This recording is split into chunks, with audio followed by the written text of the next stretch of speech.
धमाकेदार YouTube script, कर्ण और श्री कृष्ण का दिल छू लेने वाला संवाद विक्रमादित्य।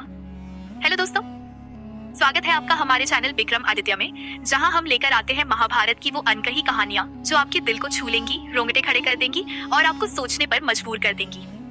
आज हम बात करेंगे उस पल की जब दानवीर सूर्यपुत्र कर्ण ने मरते वक्त भगवान श्री कृष्ण से पूछा, आखिर मेरा क्या दोष था। श्री कृष्ण का जवाब ऐसा था कि सुनकर आपकी आंखें नम हो जाएंगी। क्या आप तैयार हैं इस भावुक और प्रेरणादायक कहानी के लिए? तो वीडियो को अंत तक देखें और अगर आपको हमारी कहानियां पसंद है तो अभी विक्रमादित्य चैनल को सब्सक्राइब करें और बेल आइकन जरूर दबाएं ताकि हर नई कहानी आप तक सबसे पहले पहुंचे। चलिए शुरू करते हैं। कर्ण, एक योद्धा का दर्द। महाभारत का वो महान योद्धा सूर्यपुत्र कर्ण, जिसकी दानशीलता और वीरता की गाथाएं आज भी हर जुबान पर है। लेकिन दोस्तों, क्या आपने कभी सोचा कि कर्ण का जीवन कितना दर्द और अन्याय से भरा था? जरा सोचिए, जन्म लेते ही उनकी माँ कुंती ने उन्हें त्याग दिया। क्या अवैध संतान होना उनका दोष था? आपको क्या लगता है? कमेंट में अपनी राय जरूर बताएं।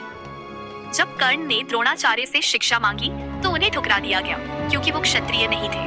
फिर परशुराम जी के पास गए जिन्होंने उन्हें शिक्षा दी। लेकिन जब परशुराम को कर्ण की सच्चाई पता चली तो उन्होंने श्राप दे दिया कि जिस विद्या की उन्हें सबसे ज्यादा जरूरत होगी वो उस पल में भूल जाएंगे।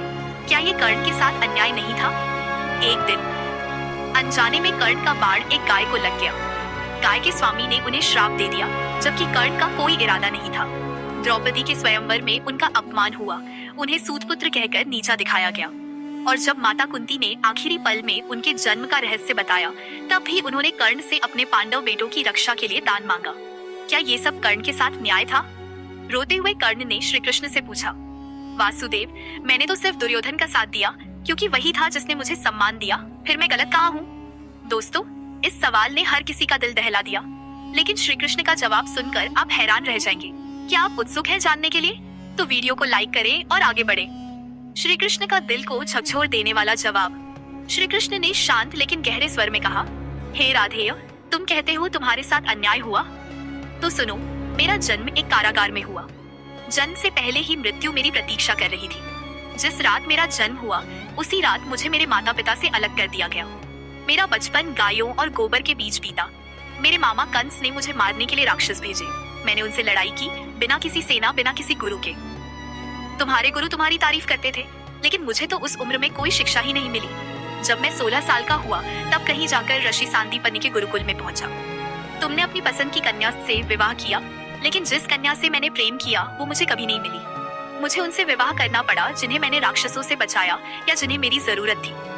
मेरे पूरे समाज को यमुना के किनारे से हटाकर एक दूर समुद्र के किनारे बसाना पड़ा ताकि जरासंध से उनकी रक्षा हो सके। इसीलिए मुझे रणछोड़ कहकर ताने मारे गए। अगर दुर्योधन युद्ध जीतता तो तुम्हें यश मिलता राधेय, लेकिन अगर युधिष्ठिर जीतते हैं तो मुझे क्या मिलेगा? सिर्फ दोष, माताओं की पीड़ा और श्राप। हे राधेय, जिंदगी किसी के साथ न्याय नहीं करती। दुर्योधन ने अन्याय झेला, युधिष्ठिर ने भी अन्याय झेला, लेकिन सवाल ये नहीं कि तुम्हारे साथ क्या हुआ, सवाल ये है कि तुमने उसका सामना कैसे किया। अगर तुमने धर्म का साथ दिया होता तो आज ये दिन न देखना पड़ता। दोस्तों, श्री कृष्ण के ये शब्द हर उस इंसान के लिए है जो जिंदगी की चुनौतियों से जूझ रहा है। क्या आप भी ऐसी चुनौतियों का सामना कर रहे हैं? कमेंट में अपनी कहानी शेयर करें, हम आपके साथ हैं। कर्ण का अंत और धर्म की जीत। कर्ण ने आखिरी बार पूछा, मैं मरने को तैयार हूँ, लेकिन मेरे सामर्थ्य का क्या, मेरी पहचान का क्या? श्री कृष्ण ने जवाब दिया, राधेय, तुम्हारा नाम युगों युगों तक अमर रहेगा। दुनिया तुम्हें सूर्यपुत्र, दानवीर, महारथी कर्ण के नाम से याद करेगी। लेकिन धर्म की स्थापना के लिए कालचक्र के नियम के अनुसार अर्जुन के हाथों तुम्हारा अंत निश्चित है। यही धर्म का मार्ग है।